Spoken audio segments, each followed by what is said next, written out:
Thank you so much for staying with us on the program. You know how you can participate in the program. What you can do is you go to Twitter and tweet at us, #PoliticsToday, and it's at CTV Politics or at Sheung or King. Then we get some of your opinions and your thoughts right here on the program.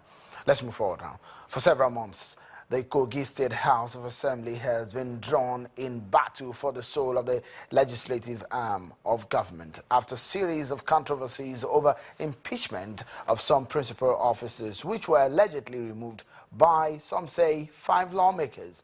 The National Assembly intervened, but several court cases are hanging now over the matter. The 2 chambers of the National Assembly has waded in the matter and concurred on the takeover of the Kogi's assembly activities, with an appeal court also saying the Momo Jimo Lawa group is a legitimate leader of the House of Assembly.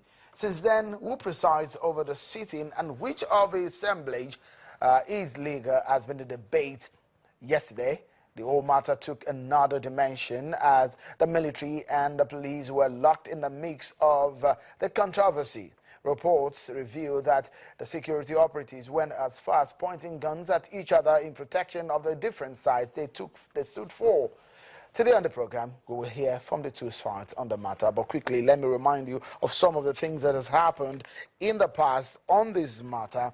You remember vividly that, well, these 2 men that you saw on the screen, Umar Imam and Momo Jimo Lawal, they are the 2 men who are leading the different factions. The one on the right, the G5, Umar Imam, is one who his group allegedly have removed the G15 leader, Momo Jimo Lawal. But at the end of the day, these cases have gone to court. And let's take a look at the timeline of the activities in this matter. On the 16th of February 2016, 5 Kogi lawmakers allegedly impeached Honorable Lawa Jima, and on the 23rd of February 2016, the House of Representatives set up a committee to investigate the crisis rocking the Kogi Assembly leadership. And 2 days later, the House of Representatives committee visited Lokoja to carry out the investigation.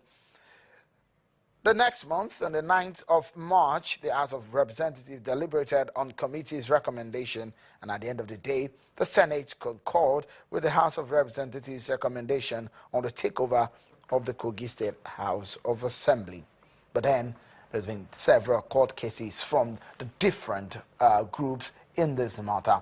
Joining us from our Abuja studio is a member of the Honorable Lawa Jimo faction, Honorable Matthew Kolawole joins us from our Abuja studio. He's of the so-called the G15 group in the House of Assembly in Kogi State. Many thanks for coming on the program.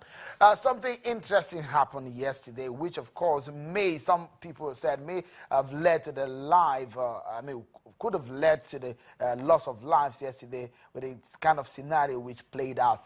How come you got yourself in a line of fire yesterday with several bullets that we saw flying around in Lokoja yesterday? Yeah, thank you, Mr. Sheung.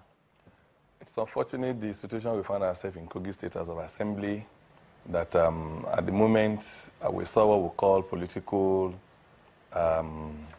coup within the circle of the Kogi State House of Assembly. The coup, which was led by the governor by himself, which is Yaya Bello, and the G5 and the Nigerian army. It's unfortunate that on Thursday, on Monday, we were in Lokoja when we saw some Hilux van going around everywhere in the town. And before we knew what was happening, they came to the assembly quarters to head a meeting. And in the night of the same day, people start shooting. At about 2 o'clock, the shooting was practically everywhere.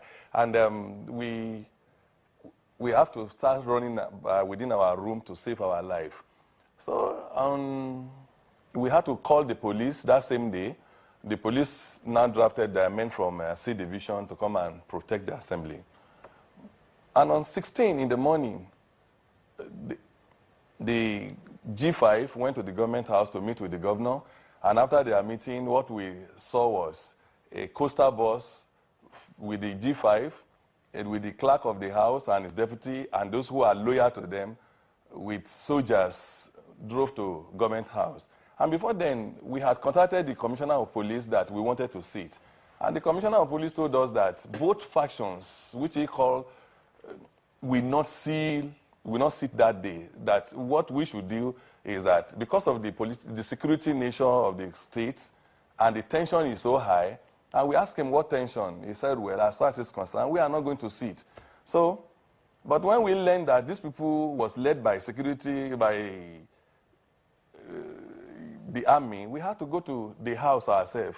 And when we got there, the police and the army, we saw them arguing within themselves. The army cocked their gun and wanted to shoot a police officer who was saying, no, if they have an order from my commissioner that say we will not be able, we are not sitting today.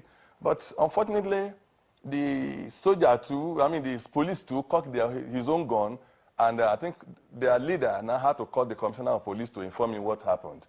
And the commissioner of police had to withdraw his men. And before we knew it, they allowed the G5 to enter into the house and to commence sitting despite the court order. Okay. So we saw this as a complete impunity. I can't just understand what is happening in our state. From what you have narrated to us right now, it shows that the police are trying to prevent both sides from sitting, because what we know is that the other side said that the court case will say, or the judgment your group has, and saying that your group is a legitimate leadership, as a legitimate leadership of the house.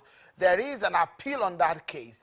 But in that appeal, it shows that you need to stand down. One will be wondering why you're going ahead in this matter. Yes, thank you, Sheil. The court case, the court order is here with me right now as I'm talking to you. And you will discover that there's nothing in this court order that has restricted us from sitting. Yeah, this gentleman went to appeal. Fine, appeal is not a stay of execution. They equally filed a motion of a notice of stay of execution. The motion has not been heard, for cry aloud. So I can't imagine them saying they have gotten stay of execution. You cannot file a paper in the court and at the same time decided that maybe the paper you filed in the court has been granted to you until when the court sit and decide. So as far as we are concerned today, the judgment we had in the court is in favor of Momo Jimoh Lawal and his group, which is supposed to be upheld. But the governor said no, that he will never agree to it. When you're saying, okay, so well, there's nothing we can do. You are saying categorically, did the governor tell you that he wouldn't allow you, or you just heard it from somewhere? The governor did not tell us, he will not allow us, did not tell me as a person, but all his action on this matter has shown that he was fully involved in this matter, and the man never wanted any reconciliation. All he wanted is dividing the house. I don't know for what reason he's doing that. Okay, just a moment. Let's take a moment. Let's take a moment. We'll return now. Just stay with us. We'll be right back.